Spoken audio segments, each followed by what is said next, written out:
అందరికీ నమస్కారం. Welcome to I dream media. నేను మీ ఝాన్సీ. ఈరోజు మనతో ఉన్నారు గాడేపల్లి వీరభద్ర శాస్త్రి గారు. సో గురుగారిని అడిగి మీనరాశి వాళ్ళు అంటే ఏ నక్షత్రాల వాళ్ళు మీనరాశిలోకి వస్తారు, మీనరాశి వాళ్ళకి ఈ సంవత్సరం ఎలా ఉండబోతుంది తెలుసుకుందాం. నమస్కారం అండి. నమస్కారం. మీనరాశి వాళ్ళకి ఇయర్ ఎలా ఉండబోతోంది, అలాగే వాళ్ళు ఇంకొంచెం మంచిగా వెళ్ళాలి, బెటర్గా మేము లైఫ్లో సెటిల్ అవ్వాలనుకుంటున్నాము అంటే వాళ్ళకి సంబంధించిన పూజలు కానీ ఏమైనా పరిహారాలు కానీ ఏమైనా ఉన్నాయా? తప్పకుండా అమ్మా. మీనరాశికి బాగా యోగం చేసేటువంటి గ్రహాల్లో గురుగ్రహం చాలా శుభగ్రహం అండి. శుక్రగ్రహం కూడా మీనరాశికి బాగా యోగిస్తుంది. అలానే శని భగవానుడు కూడా మీనరాశి వాళ్ళకి లాభస్థానాన్ని కలగజేస్తాడు. మీనరాశి వాళ్ళు కూడా చాలా గొప్ప శక్తివంతులు. 12 రాశుల్లోకి చివరి రాశి మీనరాశి. అలాగే మీనరాశి అంటే కనుక జలం ఎక్కువగా ఉన్నటువంటి జలరాశి అని చెప్పనేసి పేర్కొంటారు. సముద్ర తీర ప్రాంతాల్లో నివాసం ఉండడానికి, సముద్ర తీర ప్రాంతాలు దాటి విదేశాలు వెళ్ళడానికి వీళ్ళు బాగా యోగదాయకంగా ఉంటారు. నీరు అంటే వీళ్ళకి చాలా బాగా ఎక్కువ ఇష్టపడతారు మీనరాశి వాళ్ళు. అంటే జలరాశి కాబట్టి, పుష్కలంగా జలరాశి కాబట్టి, అంటే చేపలు ఎక్కువ ఉండేటువంటి రాశిలో మీనరాశి చెప్తారు కాబట్టి. అలాగే పూర్వాభాద్ర నక్షత్రం 4వ పాదం, ఉత్తరాభాద్ర నక్షత్రం 4 పాదాల వారు, రేవతి నక్షత్రం 4 పాదాల వారు కూడా మీనరాశిలో ఉంటారండి. మీనరాశికి గత 2.5 సంవత్సరాల నుంచి కూడా ఏలినాటి శని యొక్క ప్రభావం నడుస్తుందండి. ఏలినాటి శని ప్రభావం నడిచినప్పటికీ కూడా గురుడు అనేటువంటి ఆయన మీనరాశి వాళ్ళకి బాగా యోగాన్ని చేసేటువంటి స్థాయిలోనే ఉన్నారు కాబట్టి పెద్దగా ఏలినాటి శని యొక్క ప్రభావం ఉండదు. గురుగారు, అసలు ఏలినాటి శని అంటే ఇప్పుడు ఆ 7 సంవత్సరాలు ఏ రాశి అయినా, ఎలాంటి వాళ్ళైనా, ఏ నక్షత్రమైనా దాని ప్రభావాన్ని అనుభవించాల్సి ఉంటుంది. అదే అమ్మా, ఏలినాటి శని అంటే శని భగవానుడు మంద స్థితిని కలిగి ఉంటారు. అంటే బాగా నెమ్మదిగా వెళ్తారు, చాలా నెమ్మదిగా కదులుతారు, పనులు చాలా లేట్ అవ్వడం, బాగా డిలే అవుతాయి.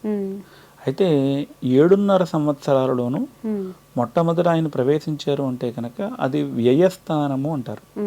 అంటే అధికమైనటువంటి ఖర్చులు కలిగి ఉంటాయి మొట్టమొదటి 2.5 సంవత్సరాలలో. 7.5 సంవత్సరాల ఏలినాటి శనిలో మొట్టమొదటి 2.5 సంవత్సరాలు విపరీతమైన వ్యయం కలిగి ఉండడం, డబ్బు మంచినీళ్ళ ప్రవాహంగా ఖర్చు అయిపోవడం, ఇలాంటి వాటిని వ్యయ స్థానంలో ఉంటే కలుగజేస్తుంది. లగ్న స్థానంలో ప్రవేశిస్తే కొంచెం ఆరోగ్యపరమైనటువంటి చిక్కులు ఉంటూ ఉంటాయి. అంటే లగ్న స్థానంలో కూడా, అంటే రాశిలో కూడా 2.5 సంవత్సరాలు ఉంటాయి. రాశి తర్వాత అంటే 2వ స్థానాన్ని కూడా ఏలినాటి శనిగానే పేర్కొంది జ్యోతిష శాస్త్రం. అప్పుడు ఆ స్థానంలో ఉండడం వల్ల కుటుంబ కలహాలు రావటం, ఎక్కడైనా ఏమైనా పెట్టుబడి పెట్టి ఇతరులందరికీ కూడా గమ్మున డబ్బులు వచ్చేయడం, వీళ్ళకేమో గమ్మున డబ్బులు రాకపోవడం, ఇలాంటి ఇబ్బందులన్నీ కూడా ఏలినాటి శని ఉన్నప్పుడు కలుగుతూ ఉంటాయి. అంతేకాకుండా ఏ గ్రహం సంచరించినా పెద్దగా భయం ఉండదు, కానీ శని అనేటువంటి ఆయన సంచరిస్తుంటే కొంచెం ప్రాణభయాన్ని కలగజేస్తాడు ఆయన. అంటే ఆయన ఆయుష్ కారకుడు. శన్యారిష్టేతు సంప్రాప్తే శని పూజ అంచకారయేతు శని ధ్యానం ప్రవక్ష్యామి ప్రాణపీడోపసహంతయేతు. అంటే ప్రాణానికి పట్టినటువంటి పీడను తొలగించి స్వామి అని చెప్పడం అందులో అంతర్భాగం అనమాట అండి. అంటే మిగతా అన్ని గ్రహాలు సంచరించినా పెద్దగా ఎవరు భయపడరు, కానీ శని అనేసరికి ప్రాణం మీదకి వచ్చేస్తుంది ప్రతి పరిస్థితి. అంటే పెరాలసిస్, స్ట్రోక్స్ లాంటివి కూడా జాతకంలో శని బాగుండకపోతే ఏర్పడుతూ ఉంటాయి. అది అంటే బ్రెయిన్కి సంబంధించిన ఇబ్బందులు కూడా జాతకంలో శని బాగుండకపోతే వస్తుంటాయి. కాబట్టి వాటికి రిలేటెడ్గానే ఈ యొక్క పెరాలసిస్, స్ట్రోక్స్ వస్తూ ఉంటాయి అన్నమాట. అంటే సో అసలు ముందే మనం ఏదైనా అసలు మన జాతకం ఏంటి, ఏం జరగబోతుందని ముందు గురువుగారి దగ్గర చూపించుకుంటే కొన్ని ముందే బయటపడతాయేమో కదా స్వామి. ఆరోగ్యం గురించి కానీ, మ్యారేజ్ గురించి కానీ, ఏదన్నా చిన్న మార్పులు చేసుకోవాలి అనుకుంటే.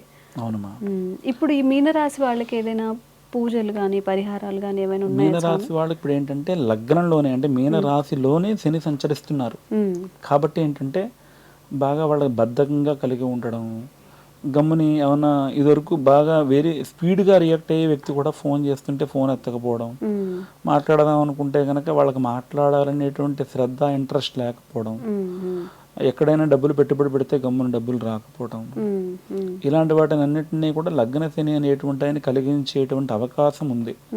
కాకపోతే ఏంటంటే ఆ యొక్క గురు సంచారం వల్ల పెద్దగా ఇబ్బందులు ఉండవు, కానీ వీళ్ళు కూడా జాగ్రత్త పడవలసినటువంటి అవసరం ఉంటుంది. పైగా ఇక్కడ ఏమైందంటే మీనరాశి వాళ్ళకి 2 సమస్యలు ఏర్పడ్డాయి. ఒకటి లగ్న శని, ఇంకోటైన వ్యయ రాహు. అంటే వ్యయం అనేటువంటి స్థానంలో శని సంచరిస్తే విపరీతమైన ఖర్చు అని చెప్పని అనుకున్నాం. వ్యయ స్థానంలో రాహుగ్రహ సంచారం నడుస్తోంది అంటే కనుక శని సంచారం చేస్తే ఎటువంటి ఫలితాలు వస్తాయో అటువంటి ఫలితాలే మీనరాశి వాళ్ళు ఎదుర్కోవాల్సిన పరిస్థితులు ఉంటూ ఉంటాయి. మళ్ళీ లగ్నంలో శని కూడా. ఇలా వాళ్ళకి 2 కొంచెం విపత్కరమైనటువంటి గ్రహాలు, కొంచెం పెద్ద గ్రహాలు కొంచెం బలహీనంగా ఉండడం వల్ల కలిగేటువంటి సమస్యలు వీళ్ళకి ఏర్పడ్డాయి. సో వీళ్ళు ఖచ్చితంగా లగ్న శని కోసం, వ్యయ రాహు కోసం అమ్మవారిని పరమేశ్వరుని ఇద్దరు పాదాలు కూడా వదలకుండా పట్టుకుని వారిని అర్చన చేయవలసినటువంటి అవసరం అయితే ఉంది. నా యొక్క శ్రేయోభిలాషులకి నేను మీనరాశి వాళ్ళకి నేను ఏం చెప్తానంటే కనుక ఖచ్చితంగా మీరు వీలైతే ప్రతి మాస శివరాత్రి నెలకోసారి వస్తుంది, ఆ రోజున రుద్రాభిషేకం చేసి అమ్మవారికి కుంకుమార్చన చేయండి. ప్రతి నెల ఎక్కడ చేస్తామండి అంటే కనుక ఖచ్చితంగా శనికి సంబంధించినటువంటి జపతర్పణ హోమాలు చేయించి, మృత్యుంజయ హోమం చేయించి, వ్యయరాహు కోసం అని చెప్పనేసని ఖచ్చితంగా చండీ హోమం చేయిస్తే వీరికి సంబంధించినటువంటి ఇబ్బందులు దోషాలు లేకుండా ఉంటాయి. అలాగే లగ్నంలో ఉన్నటువంటి శని, అలాగే లగ్నం నుంచి 6వ స్థానంలో కేతువు యొక్క సంచారం జరుగుతోంది కాబట్టి పితృ సంబంధిత వ్యక్తులు అంటే తండ్రి తరపు సంబంధించినటువంటి బంధువులు కొంచెం విరోధంగా ఉండేటువంటి అవకాశం నడుస్తుంది కనుక కాలభైరవార్చన ఆరాధన చేయటం కూడా వీళ్ళని బాగా గట్టెక్కించేటువంటి అవకాశం ఉంది. అంటే మృత్యుంజయ హోమం చేయటం వల్ల ఈ యొక్క అనారోగ్య తీవ్రత అనేటువంటిది ఎక్కువ కాకుండా ఉంటుంది. ఇవి చేయవలసినటువంటి అవసరం మీనరాశి వాళ్ళకి ఖచ్చితంగా ఉంది. ఎవరైనా మీలో వీడియో చూస్తున్న వాళ్ళు మీనరాశిలో ఉన్నా, లేదా మీ కుటుంబ సభ్యుల్లో మీనరాశి కలిగిన వాళ్ళు ఉన్నా కానీ ఇప్పుడు గురువుగారు ఏదైతే చెప్పారో ఆ పూజలు చేసుకోవడం, స్వామివారిని పరమశివుణ్ణి పూజించడం, ఇంకా ఏదైనా డౌట్స్ ఉన్నా కానీ స్క్రీన్ మీద కనిపించే నంబర్స్కి ఫోన్ చేసి మీ డౌట్స్ని నివృత్తి చేసుకోవచ్చు. సంతోషం స్వామి. నమస్కారం.